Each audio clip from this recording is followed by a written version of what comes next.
Alhamdulillah, wa salli wa sallim ala man bu'isa rahmatan lil alamin. La quatrième des preuves concernant le fait que la sunna de l'abandon est aussi une preuve, c'est le fait que l'imam Muslim a rapporté d'après Imara ibn Ruwayba que Bishr ibn Marwan faisait le sermon de Juma. Et chaque fois qu'il faisait le sermon, lorsqu'il voulait invoquer Allah, il levait les deux mains. Alors Imara ibn Ruwayba dit qu'Allah subhanahu wa ta'ala éternise et que quelque sorte il maudisse ses deux mains. Je n'ai pas vu Rasulullah sallam lorsqu'il invoquait durant la khutbah ajouter au fait donc d'indiquer avec son doigt qui est l'index. C'est-à-dire, et les savants ont pris de cela qui fait partie, lorsqu'on fait les invocations, parmi les causes d'exaucement, c'est de lever l'index comme ça en faisant signe avec l'index. C'est une cause d'exaucement. Donc, Imara radhiyallahu c'est basé sur cela, dans ce hadith, sur le fait que Rasulullah sallallahu alayhi wa sallam a délaissé le fait de lever les mains durant la khutbah. Bien sûr, on lève les mains durant la khutbah lorsqu'il s'agit de demander la pluie. Mais si ce n'est pas le cas, quand on fait la khutbah, on fait la doigt simplement, ou alors on lève, on indique de son doigt, c'est-à-dire l'index, et pas plus.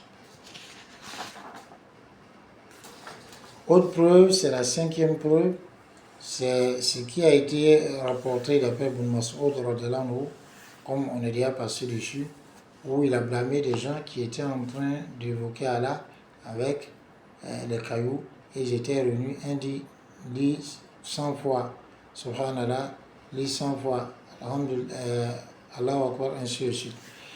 Et Ibn Mas'ud radhiyallahu anhu s'est appuyé ici sur le fait que Rasul sallam et ses compagnons n'aient pas fait cela. Il leur a demandé s'ils ont devancé Rasul sallam par rapport à ses compagnons, par rapport à un bien que ceux-là donc n'ont pas vu et qu'ils n'ont pas fait. Donc ici, donc, tel que Rasulullah a délaissé cette façon d'évoquer Allah, donc ce qu'il faisait est sunna, c'est comme ça aussi ce qu'il a délaissé est aussi sunna. Et il y a beaucoup de preuves sur cela. Mais il s'agit de comprendre la forme de la sunna tarkiya qui est la sunna de l'abandon. Et cela par deux faits. Premièrement, c'est que la sunna tarkiya concerne Atarka ta'boudi, c'est-à-dire l'abandon qui est un acte cultuel, qui est un acte d'adoration. Mais ce n'est pas un abandon d'un acte qui est donc permis. Parce que c'est un genre de bid'a tel que Al-Ghamari, Al-Mubtadi, Al-Dod, l'innovateur égaré dans un épître qui a petite femme Dak. Il a essayé de mettre en berne le fait donc de prendre pour preuve la sunna de l'abandon. Et il dit, et ce n'est pas en traité qu'on dise que ce que Rasul sallallahu alayhi wa sallam a laissé, si on le fait, c'est bid'a. Puisque Rasul sallallahu alayhi wa sallam a abandonné le fait de manger,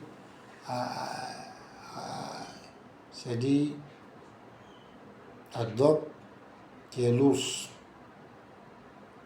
Donc, est-ce qu'on peut dire, donc le fait de manger l'ours ici, c'est une bid'a? On dit alors pour répondre à celui-là, et vraiment certains, comme l'imam As-Sawri, on dit vrai lorsqu'ils ont dit, je n'ai jamais vu un innovateur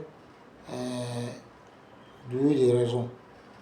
Parce qu'ici, la recherche n'est pas au sujet des actes qui sont juste des actes permis, mais c'est au sujet du fait d'abandonner, mais l'abandon dans les actes qui sont cultuels. Donc, premièrement, l'abandon concerne les actes cultuels. Deuxièmement, ce qu'on est en train de faire, si les implications, les moyens pour le faire étaient réunis au temps du prophète Sam, qu'il n'y avait pas d'empêchement qui empêche de le faire et ils ne l'ont pas fait, alors le fait donc de délaisser devient sunna. Mais si il y a les implications, les moyens donc pour faire cette chose, il n'y a pas les moyens de faire cette chose dans le prophète 60. Ou alors il y a les moyens, mais il y a eu un empêchement qui les empêche de faire. Alors le fait de délaisser ces choses ne devait pas un sunnah. Comme par exemple le fait de faire l'appel à la prière dans les micros, comme on est passé là-dessus. Tu n'étais pas fabriqué du temps du prophète 60. Donc ici, c'est ce qui est le Dhabit, c'est dit, ici c'est le principe du sunnah, de la sunnah, pardon, à tarkiya de l'abandon.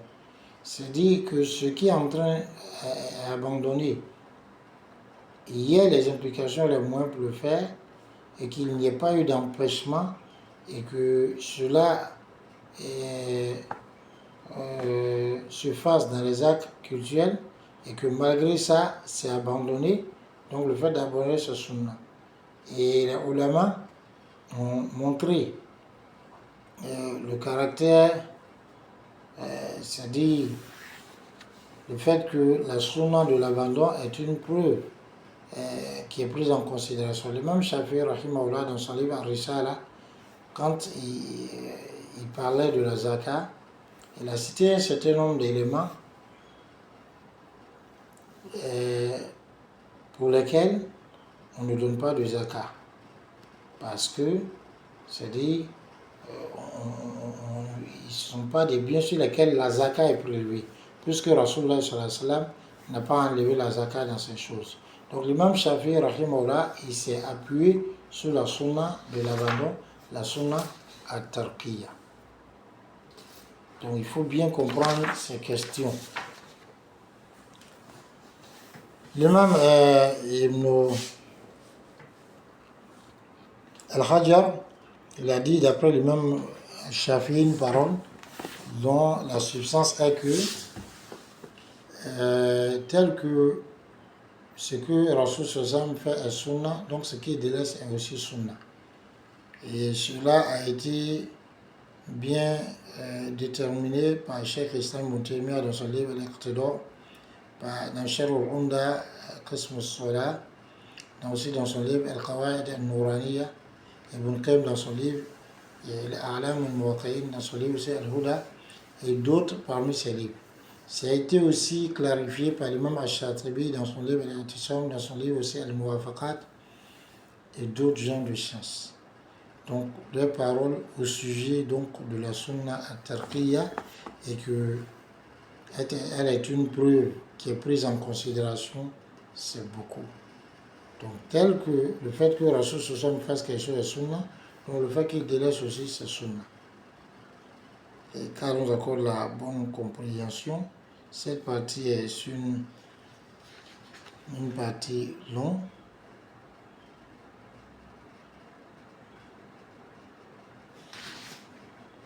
Donc on comprend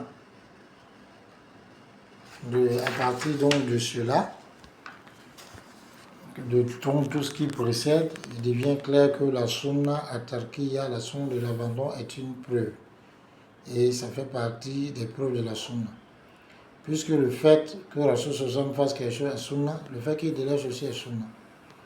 Donc cela implique que la sunna at-tarkiya est une source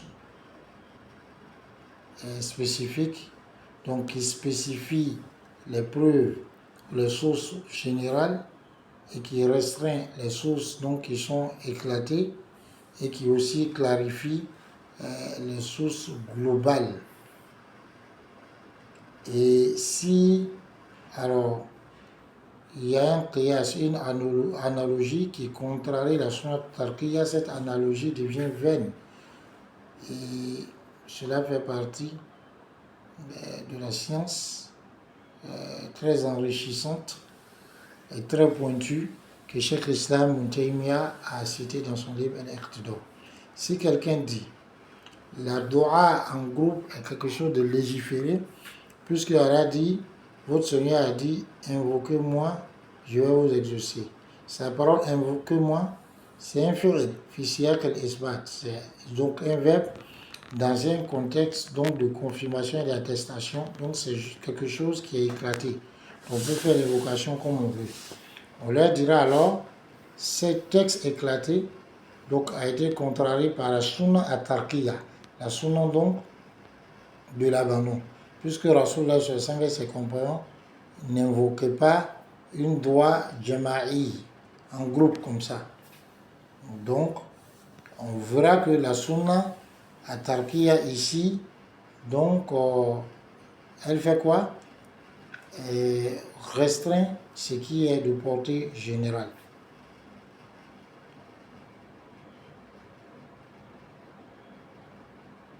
Certains aussi, ils ont des preuves générales et des preuves éclatées qui ne sont pas restreintes au sujet du zikr, de l'évocation d'Allah.